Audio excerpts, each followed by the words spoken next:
কুশি কাটা যখন ১ম শিখছিলাম, তখন এই ম্যাটটা আমি তৈরি করি। এটার ফিনিশিং যেহেতু ভালো আসে নাই, তো ভাবলাম ফেলে দিব কেন? ব্যালকনিতে যেহেতু চা খাই, চায়ের কাপের নিচে রাখা যাবে।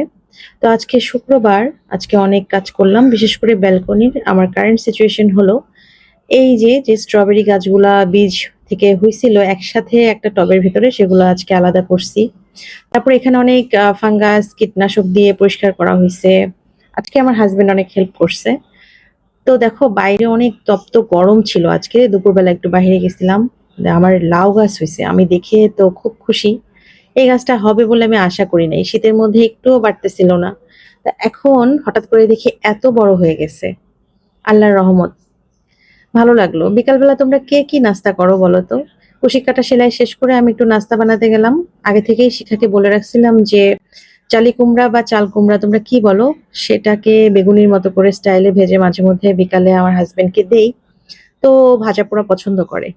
তোমাদের সামনে ভিডিওটা যদি যেয়ে থাকে তাহলে আমাকে শেয়ার করো, তোমরা কে কি বিকালবেলা নাস্তা করলে শুক্রবারে, নাকি বাইরে গিয়েছো? তো কমেন্ট সেকশনে বলো, ভালো লাগবে। ইন্টারেকশন করলে সবারই ভালো লাগে। ভালো থেকো, অসুস্থ থেকো। আজকের মতো এ পর্যন্তই। আল্লাহ হাফেজ।